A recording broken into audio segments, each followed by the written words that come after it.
ரெண்டு பேரும் மூஞ்சி கை காலில் சோப்பு போட்டு கழுவுனீங்களா? அதெல்லாம் கழுவிட்டமா. மா அண்ணன் வந்து மூஞ்சிக்கு சோப்புலாம் போடவே இல்லைம்மா, அப்படி சும்மா தான் கழுவி வந்தான். நீ பாத்தேடி நான் சோப்பு போடலனே? ஆமா, சோப்பு போட்டு நான் மூஞ்சி கை காலை கழுவி இருக்கும்போது நீ சும்மா தானே கழுவி வந்த. எங்க சோப்பு போட்ட? உனக்கு முன்னாடியே சோப்பு எடுத்து கையில தடவிட்டு அதுக்கப்புறமா தான் நான் மூஞ்சில கழுவுனேன், புரியுதா? அதுக்கப்புறமா தான் நீ சோப்பு எடுத்து மூஞ்சிக்கலாம் போட்ட. போய் சொல்றாமா. ஸ்கூல்ல மண்ணில் நல்லா விளையாடிட்டே வந்திருப்பீங்க. சோப்பு போட்டு கை காலெல்லாம் ஒழுங்கா கழுவலன்னு வச்சுக்கா புண்ணு தான் வரப்போகுது. எனக்கு நான் வந்தது மண்ணில் இப்போ யாரும் விளையாண்டாங்க? ஆமா ஆமா, ஸ்கூல் லீவ் விட்டா இங்கே மண்ணில் தான் பிறண்டு இருப்பேன். இப்போ நீ ஸ்கூல்ல மட்டும் போய் விளையாடாம இருந்திருப்ப மண்ணில். பிள்ளைங்க சாப்பிடும் போது சும்மா திட்டினே இருக்காதடி. இந்த பூ எடுத்துன்னு போயிட்டு காரில் போட்டு வை, கையில் வச்சுப்பேன். பூ எங்கே வாங்கினீங்க? பூலாம் ஒரே ரேட் ஆச்சு, ஏன் பூலாம் வாங்கினீங்க? ஏடே நான் எங்கே காசு கொடுத்து வாங்கினேன்? நம்ம வீட்டு தோட்டத்தில் தான் ஒன்று பூத்து ஒரு செடியிலையா 1 2 இந்த காக்கட்டா மல்லி அப்படி பறிச்சா ஒரு கிண்ணம் ஃபுல்லாக வந்துச்சு. நான் எங்கே போய் காசு கொடுத்து வாங்கினேன்? ஆமாம், நான் கூட பார்த்தேன் 1 2 தான் இருந்தது. இது என்ன பறிக்கிறது சொல்லிட்டு விட்டுட்டேன். பார்த்தா இவ்வளோ பூ பறிச்சு வந்துட்டீங்களா? ஓ, மேடத்துக்கு வந்து அப்படியே கொத்தா ஒரே செடியில் பூத்தா தான் பறிப்பீங்களோ? ஆமாத்த, ஒன்று பச்சளை இவ்வளோ பூ வந்துரு. தினமும் எதுக்கு வேஸ்ட்டாக செடியிலே விட்டுறேன். பறிச்சு வச்சா அந்த பாப்பாக்கு வச்சு அனுப்பலாம், நீ வச்சுக்கலாம், சாமி படத்துக்குலாம் வைக்கலாம். ஒரு முழமே எவ்வளோ 30 ரூபா 40 ரூபா சொல்கிறாங்க. காக்கட்டா மல்லி அவ்வளோ விலை. பூலாம் பறிச்சு வச்சுக்கோங்க, வேஸ்ட் பண்ணாதீங்க. சரி அத்தை, சரி அத்தை. பாட்டி நாளைக்கு ஸ்கூலுக்கு போகும்போது நான் வச்சுன்னு போறேன். என்ன பூல?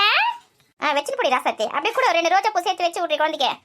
ரோஜா பூ தான் நம்ம வீட்டை சுற்றி பூத்து இருக்குது. அதை பறிச்சு எடுத்துன்னு போயிட்டு கடையில் கொடுத்தாலும் காசாக தருவாங்க. உங்கள் அக்கா பசங்க தான் அந்த பூலாம் பறிக்கக்கூடாது, அப்படியே செடியிலே இருக்கட்டும் வச்சுருக்குங்க. செடியில் இருந்தால் தான் அழகாக இருக்குமா. வேணும்னா ஒரு பூ 2 பூ மட்டும் பறிச்சு வச்சுன்னு போதுங்க. நான் சாப்பிட்டு கை கழுவிட்டு புக் எடுத்து படிங்க 2 பேரும். பெரியம்மா வந்து கோதுமை அரிசி வந்து கொடுக்க சொல்லியிருக்காங்கம்மா. கோதுமை அரிசி வந்து கொடுத்துட்டு அதுக்கப்புறம் படிக்கிறேன். பெரியம்மா கோதுமை அரிசி சொன்னாங்களா? சரி சரி, ஓரமாக போயிட்டு ஓரமாக வா, நடு ரோட்டில் ஆடின்னு போவாத. சரி சார், போயிட்டு வரும்போது கடையில் பாட்டிக்கு ஒரு 10 ரூபாய்க்கு வெத்தலை மட்டும் வேணுப்பா. பாட்டி வெத்தலை வேணாம் உங்களுக்கு. வெத்தலை போடாதீங்க பாட்டி, அதெல்லாம் அன்ஹெல்தின்னு சொல்லியிருக்காங்க எங்கள் டீச்சரு. அவங்க கிட்ட போய் அன்ஹெல்திலாம் சொல்கிறான் பார். அவன் என்ன சொல்கிறான்னு அத்தை, உடம்புக்கு நல்லது இல்லைன்னு சொல்கிறான். வாயெல்லாம் புண்ணாயிடும், சுண்ணாம்புலாம் நிறைய போட்டு வெத்தலைலாம் போட்டேன்னு அதை சொல்கிறான்.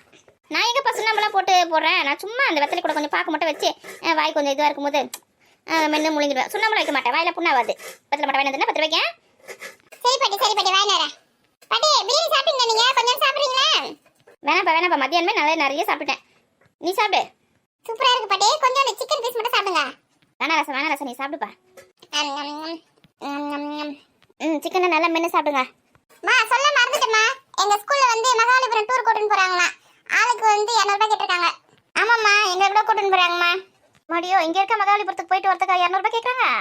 பாட்டி மதியானத்துக்கு சாப்பாடு மட்டும் நம்மள கட்டின சொல்லிட்டாங்க. ஈவினிங் ஸ்நாக்ஸ்லாம் அவங்களே தருவாங்களா. மிக்சரு பிஸ்கெட் எல்லாமே தருவாங்க. அவங்களே வந்து பஸ் அரேஞ்ச் பண்ணிருக்காங்களா. அதுக்கெல்லாம் சேர்த்து தான் 200 ரூபாய். அதெல்லாம் ஒன்றும் போத்தால, அப்பா கிட்ட சொன்னு வச்சுக்க, அப்பா ஒரு நாளைக்கு கூட்டின்னு போவாரு. யாரும் வர மாட்டேன்னு சொல்லக்கூடாதுன்னு சொல்லிட்டாங்க மிஸ். இதான் கம்பல்சரி எல்லாருமே கிளாஸ்ல இருக்க மொத்த பேருமே வரணுமா. இங்க வந்து மலையில வந்து இந்த சிற்பங்கள்லாம் செஞ்சு வச்சிருக்காங்களா. அதுக்கப்புறம் கடற்கரை கோவில், அதுக்கப்புறமா பஞ்சரதம் சொல்லிட்டு ஒரே கலர்ல பெரிய பெரிய யானை அதெல்லாம் செஞ்சு வச்சிருக்காங்க. அதெல்லாம் போய் பார்க்கணுமா. அதெல்லாம் வந்து எங்களோட லெசன்ல வருது. அதெல்லாம் பார்த்து நாங்க வந்து தெரிஞ்சுக்கணும். இதெல்லாம் முக்கியமான விஷயம், போய் பார்க்கணும் நேர்ல போயிட்டு அப்படி சொல்லிட்டு தான் கூட்டின்னு போறாங்க. அதனால யாருமே வர மாட்டேன்னு சொல்லக்கூடாது, கம்பல்சரி எல்லாருமே வரணும்னு சொல்லியிருக்காங்க. அவங்க அப்படிதான் சொல்லுவாங்க. நான் வந்து பேசிக்கிறேன் அவங்க டீச்சர் கிட்ட, புரியுதா? அப்பா கிட்ட சொன்னேன்னு வச்சுக்க, ஒரு நாள் ஞாயிற்றுக்கிழமையே பார்த்து நம்ம வந்து ஒன்று 2 வீலர்ல போயிடலாம், இல்லைன்னா பஸ்ஸில் போயிடலாம். என் பிள்ளைங்க ஆசைப்படுதில்ல, அதை ஸ்கூலில் தானே கூட்டிட்டு போறாங்க. போட்டோம் விட 200 ரூபாய் தானே, 200 ரூபாய் 2 பேருக்கு 400 ரூபாய் காசு நான் தரேன். அத்தை நீங்க வேற சும்மா இருங்க, அங்கே ஒரே வெயிலாக இருக்கும், இதுங்க நடக்காதுங்க. நம்ம கூட வந்துச்சுனாலே தூக்கிங்க அமகம் பண்ணுங்க. இதுக்கு 2 எப்படி அவ்வளோ நடக்கும் சொல்லுங்க? இல்லை வேற அந்த மலைலாம் வேற ஏரியை சுற்றி வரணும். அந்த பஞ்சாயத்தில் சுற்றி பார்க்குங்களா, அந்த கடற்கரை கோவில் ஒன்று இருக்கு, அவ்வளோ தூரம் நடந்து போகணும். அதில் நடந்து போக இதுங்க. இதுவே குட்டி குட்டி பசங்க. இதுங்க யார் தூக்கி சுற்றுவோம்? மிஸ் தூக்கி சுற்றுவாங்களா? அதெல்லாம் நடக்குமா? ஆமா, நான் கூட நடந்து வருவேன். ஃப்ரெண்ட்ஸ் எல்லாம் போவாங்க, அவங்க கூட நாங்கள் அப்படியே ஜாலியாக விளையாடிங்க நடந்து போயிடுவோம். நீங்க எல்லாம் சொல்ற பத்தி கேட்க மாட்டீங்க. நைட்டுக்கு அப்பா வருவார்ல, அப்பா கிட்ட கேட்டுங்க. அப்பா போன்னு சொன்னா நீங்க போங்க, அவர் வேணாம்னு சொல்லிட்டேன்னா அப்புறம் போகக்கூடாது சொல்லிட்டேன் நான். அதெல்லாம் அப்பா போன்னு சொல்லுவாரு, நீ வாய் வச்சு சும்மா இருப்போதும். சரி, முதல்ல பிரியாணி சாப்பிட்டு முடிச்சுட்டு அப்போ கோதுமை அரிசி வந்துரு. பாட்டி டூருக்கு காசு கொடுக்கும்போது 100 ரூபாய் எக்ஸ்ட்ரா கொடுங்க. அங்க வந்து நிறைய அந்த வெத்தலை பாக்க வேண்டிக்கிற கல்லுலாம் விற்கும்னு நினைக்கிறேன். அதெல்லாம் வாங்கி வரேன் உங்களுக்கு. எனக்கு எதுக்கு ராசா அதெல்லாம்? உங்களுக்கு எதுன்னா சொப்பு சாமான் வாங்கிக்கோ, காசு கொடுக்குறேன். அப்படியே பாட்டியா உங்களுக்கு வேணாவா? வேணா ரசம். உங்களுக்கு ஏதாவது இஞ்சி பூண்டு நசுக்கிற கல் வேணுமா சொல்லுங்க, வாங்கினறேன்.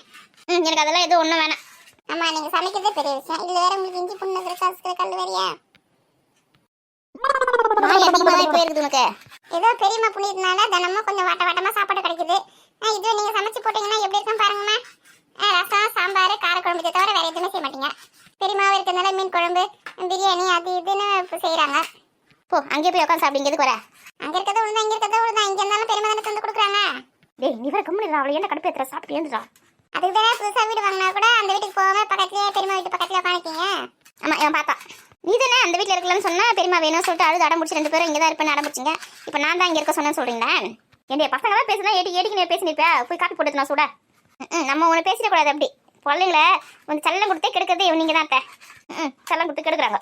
சக்கரை கொஞ்சம் எக்ஸ்ட்ரா போடு. மற்ற பிரியாணி சாப்பிட நெஞ்சு கொஞ்சம் கறிக்கிற மாதிரி இருக்கு. சுக்கு காப்பி போட்டு எடுத்துட்டாத்தே.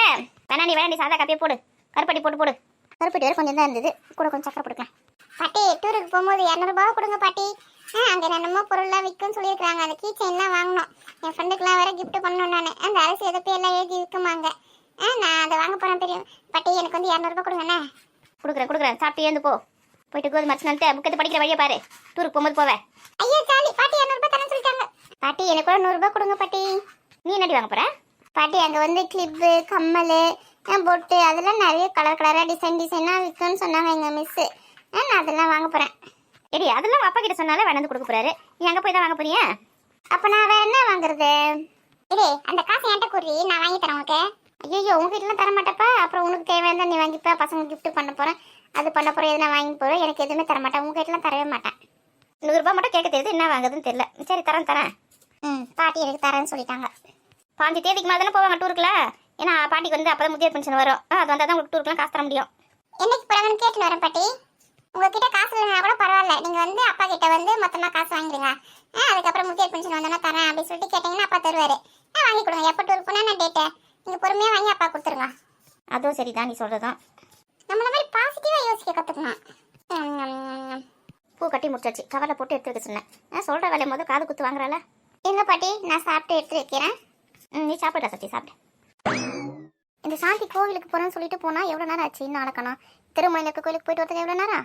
இன்னொருத்தி கோமதி வீட்டுக்கு போயிட்டு வரேன்னு சொல்லிட்டு மத்தியானம் போனா இன்னும் அளக்கணும். அவள் வெளியில் போனால் வீட்டையே மறந்துடுவா. அவளுக்கா எப்போ தோணுதோ வந்து உள்ள நுழைவா. அப்போ தான் பிள்ளைலேருந்து ஸ்கூல்லேருந்து கூட்டின்னு வரணும். அதெல்லாம் கிடையாது. வயசான காலத்தில் நம்மளே போய் கூட்டின்னு வரணும். அத்தை எனக்கு வந்து ஐஸ்கிரீம் வேணும்.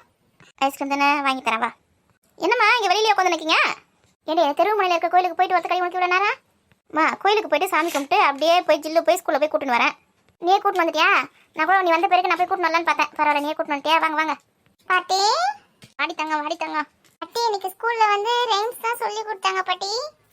ரைம்ஸ்னா பாட்டு தானேம்மா? பாட்டுலாம் கற்றுன்னு வந்திருக்கியா? பாடி காட்டு பார்க்கலாம் பாட்டிக்கு. Johnny Johnny yes papa eating sugar no papa killing line no papa open your mouth. பாட்டு சூப்பராக இருக்குமா. பேத்தி கூட சேர்ந்தா 2 பேருமே குழந்தையா மாறிடுவாங்க. சரி உள்ள போயிட்டு ட்ரெஸ் மாற்றிட்டு கைக்கெல்லாம் கழுவிட்டு அத்தை பால் கொடுப்பாங்க குடினா.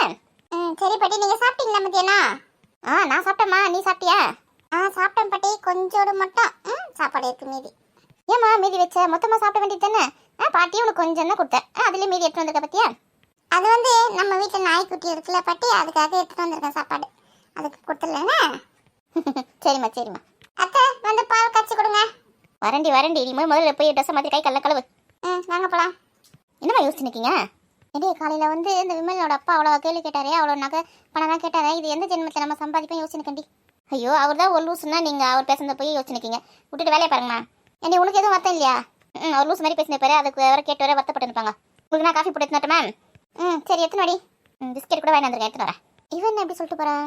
இந்த காலத்து பிள்ளைங்களாம் நல்லா தான் யோசிக்கிறீங்க. நம்ம தான் அந்த காலத்து ஆள் மாதிரி யோசிச்சுருக்கோம். ஏதோ விதி விட்ட வழி கடவுள் பார்த்து பண்ணத்தியா. நம்ம வசதிக்கு தகுந்த மாதிரி வேற மாப்பிள்ள தான் பார்க்கணும்னு நினைக்கிறேன். தரவிகிட்ட சொன்னால் பார்த்து வந்து சொல்லுவார். மாசில் வச்சு தமிழ் வச்சுட்டு சித்திரை வைகாசியில் கல்யாணத்தை வச்சிடணும். இந்த விமலை வேணா கும்பலம் வேணா நமக்கு. இனிமேல் அவன் வரட்டு போயிட்டு பார்க்கான். காலை உடச்சிடறான். 100 சவரன் நகை வேணுமா? கார் வேணுமா? பங்களா வேணுமா? 100 ஏக்கர் வேணுமா? இதுக்கு எங்கே போய் திருடுன்னு எனக்கு ஒன்றும் புரியல.